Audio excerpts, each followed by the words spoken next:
जय हिंद सभी को। तो कैसे हो आप लोग?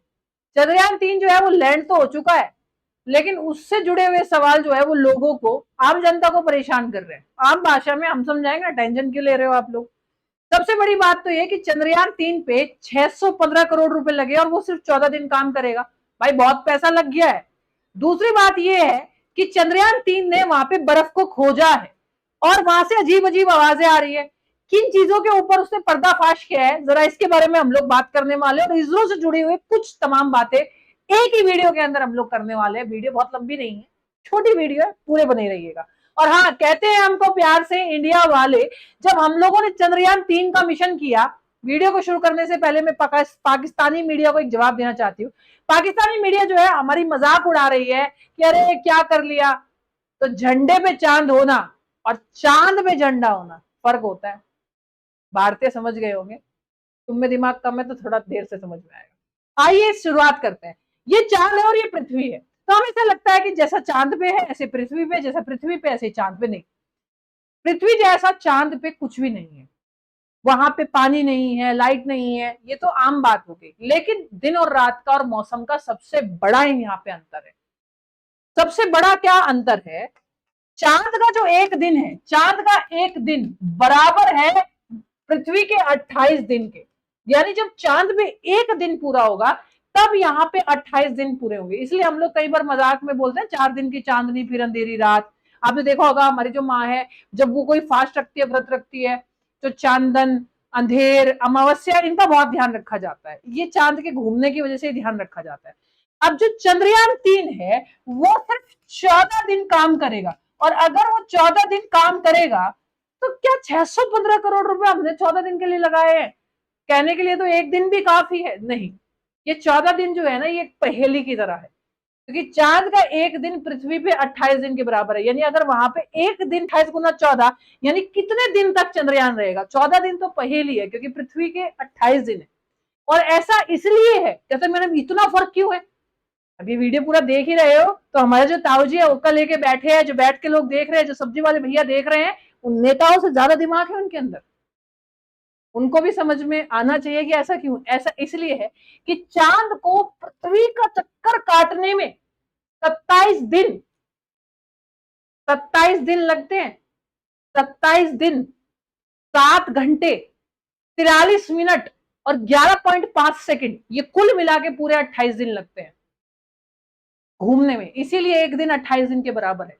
अब सबसे बड़ा सवाल यह है कि 14 दिन ही क्यों काम करेगा? भाई 14 मल्टीप्लाई बाय 28 हो गया। 14 दिन के बाद क्या काम होगा? 14 दिन के बाद जो लैंडर और रोवर जब यहाँ पे उतरेंगे, चांद पे उतरेंगे, तो 40 दिन का समय लिया गया चांद पे उतारने का। 40 दिन का ही क्यों लिया गया? 40 दिन का समय ऐसा उतारने का समय लिया गया जब जो है उजाला होगा, रात जो है वो खत्म हो चुकी होगी, उस दिन उजाला रहेगा और उस दिन से चांदन शुरू होगा, यानी चांदनी शुरू होगी, उस दिन से उजाला रहेगा। 14 दिन तक उजाला रहेगा।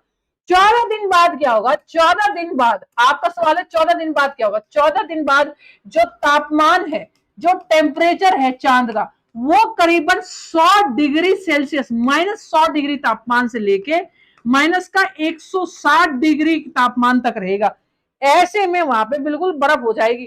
तो भाई जैसे ये लैंडर उतरा ना, तो इसके आपने देखा एक पंखुड़ी होगी इसके चारों तरफ, ये इसमें ना सोलर सेल लगी हुई है।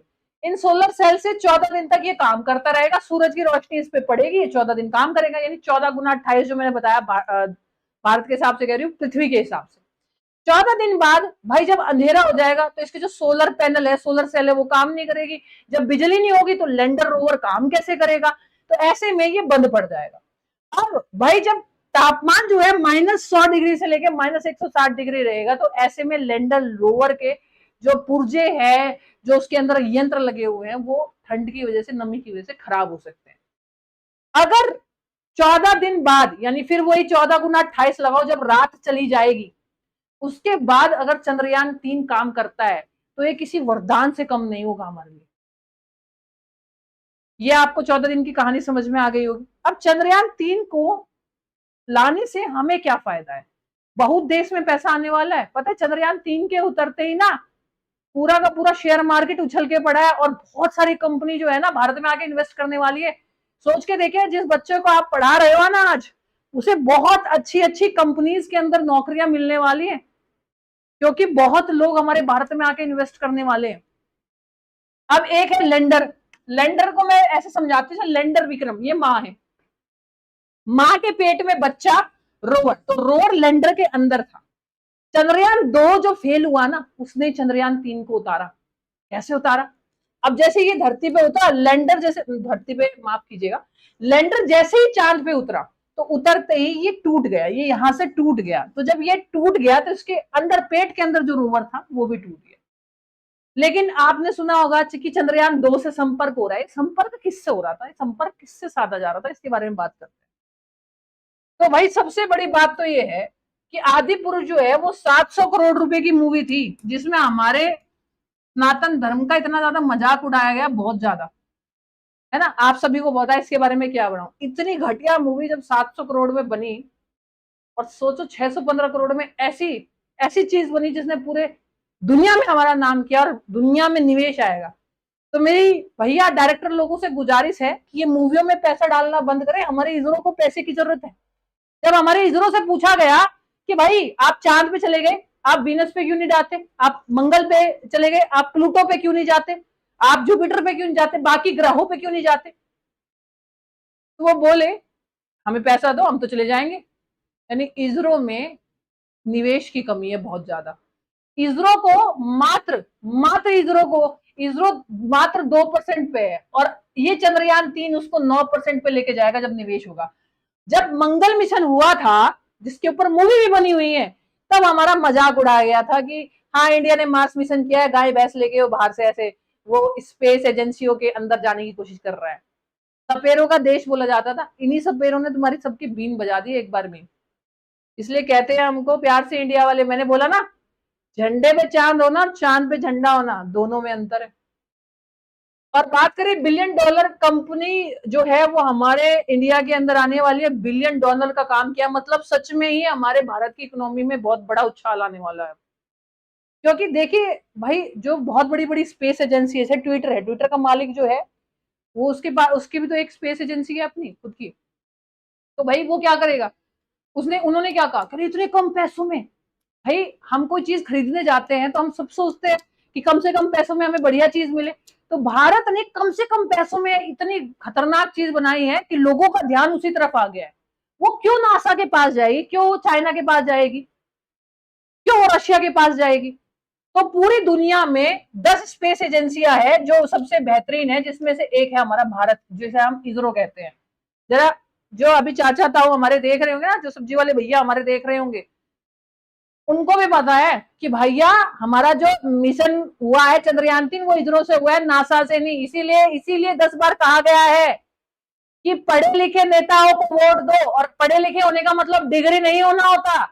भाई साहब तुम देश में नेता हो तो ये तो देखो, जिस चीज पे पूरी दुनिया जुटी हुई है उसकी नॉलेज तो ले लो, और नहीं समझ में आ रहा तो हमारी क्लास ले लो, सस्ता कोर्स किफायती। चलिए तो खैर मजाक की बात थी। देखिए चंद्रयान 3 के मिशन से क्या होगा, जब बहुत सारी एजेंसी हमारे भारत के अंदर पैसा डालेगी, तो वो ये चाहेगी कि चांद पे ही एक ऐसा स्पेस एजेंसी सी बनाई जाए, ऐसे ऐसे टाइप के शटल और कैंप से बनाया जाए कि वहां पे बार बार कोई चीज भेजनी ना पड़े, वहीं रह के हम अंतरिक्ष यात्री को वहीं रखें, वहीं रह के रिसर्च हो। अब चंद्रयान 4 लॉन्च होगा, वो किस लिए लॉन्च होगा, चंद्रयान 3 जो मलबा इकट्ठा करेगा उसको वापस पृथ्वी पे लेके जाएगा। चंद्रयान 3 वापस पृथ्वी पे आने के लिए नहीं बना है। चंद्रयान 3 वहीं पे रहेगा और वहीं खत्म हो जाएगा। चंद्रयान 4 को भेजा जाएगा, वहां से मलबा इकट्ठा किया जाएगा, ऐसा बताया जा रहा है। अभी ऐसी मतलब पब्लिक अनाउंसमेंट नहीं हुई, ऐसे बहुत सारे चंद्रयान 4 3 लॉन्च हो गए, लेकिन ऐसा बोल रहे हैं कि 4 को लॉन्च करेंगे ताकि वो जो मलबा जो वहां पे इकट्ठा हुआ वो लाया जाए, रिसर्च की जाए, और ऐसे बार बार इतना पैसा ना लगाना पड़े, वहीं पे एक ऐसा कुछ किया जाए। ऐसा फ्यूचर में प्लानिंग हो रही है कि 2030 तक ऐसा कर पाएंगे हम लोग। अब दूसरी बात यह है कि चंद्रयान 2 जब फेल हुआ तो इससे भाई 11 साल लगे थे, 11 साल लगे थे चंद्रयान 2 को, और चंद्रयान 2 जब फेल हुआ 11 साल में बना था, कुल 2 किलोमीटर की लैंडिंग बची हुई थी, 2 किलोमीटर में आते ही टूट गया। अब ऐसा कैसे, चंद्रयान 2 से कैसे भाई, जब वो टूट गया, वो खराब हो गया, तो उससे संपर्क कैसे साधा जा रहा था? देखो संपर्क ऐसे साधा जा रहा था, कम्युनिकेशन ऐसे हो रहा था। जो चंद्रयान 3 है ना, इसमें 3 चीज होती है। एक तो ऑर्बिटर होता है, एक लैंडर और एक रोवर। वो तो मैं तुम्हें बता दी, ये माँ है और ये माँ के पेट में बच्चा है। ये दो चीजें जब उतरी तो ये वाला हिस्सा खराब हो गया था। ये उतरता ना, ये वाला हिस्सा मजबूत रखा गया था, अब की बार ये वाला हिस्सा टूट गया था ऐसे पड़ते। जब ये टूट गया तो बच्चा खत्म हो गया। अब ये ऑर्बिटर क्या होता है? ये ऑर्बिटर जो होता है, ये चांद के चारों तरफ घूमता है। जैसे ये चांद है, तो चांद के कक्षा में चारों तरफ इसकी ऑर्बिट में घूमता रहता है। जैसे ये ऑर्बिटर है, ये ऑर्बिटर घूमता रहता है। तो ऑर्बिटर चांद में घुसने से पहले ही अलग हो जाता है।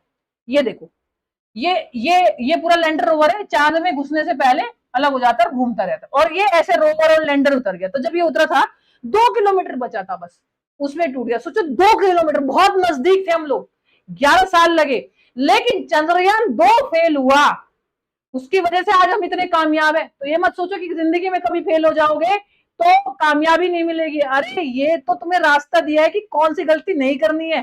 तो चंद्रयान 2 का जो ये ऑर्बिटर था, ये जो पृथ्वी के चारों तरफ घूम रहा है, सॉरी माफ कीजिएगा, बार बार पृथ्वी हो रही है, चांद के चारों तरफ जो घूम रहा है, ये जो चांद के चारों तरफ घूम रहा है, इसी ने लोकेशन बताया कि भाई इस लोकेशन पे उतारो चांद की, ये लोकेशन ठीक है, यहाँ टेम्परेचर ऐसा है।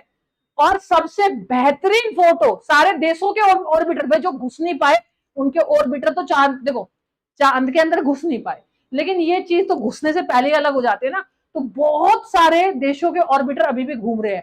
सबसे बेहतरीन फोटो जो निकाल के दी है वो चंद्रयान 2 ने निकाल के दी है सभी की, कि भाई ये देश के घूम रहे हैं। और ये जो लैंडर रोवर है ना, फोटो खींचने के लिए नहीं गए। ये जो लैंडर है यानी माँ है, ये तो फोटो खींचेगी चलते हुए रोवर की। रोवर सामान इकट्ठा करेगा रोबोट की तरह एक छोटा सा, और देखेगा यहाँ पे पानी है, यहाँ तापमान क्या है, यहाँ सिलिकॉन है, यहाँ ऑक्सीजन है या नहीं है, कितना है, गैसों के बारे में चेक करेगा। तो मेरे हिसाब से छोटी मोटी बातें आपको समझ में आ गई होगी। तो लैंडर वो जो लैंड करा, जिसे हमने विक्रम नाम दिया, माँ जिसके पेट में बच्चा है, रोवर प्रज्ञान, ये पूरी रिसर्च करेगा। ये है खलीफा।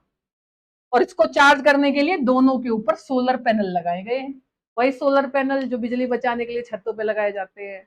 तो मेरे हिसाब से आपको पूरा ज्ञान जो है वो इस वीडियो में समझ में आ गया होगा।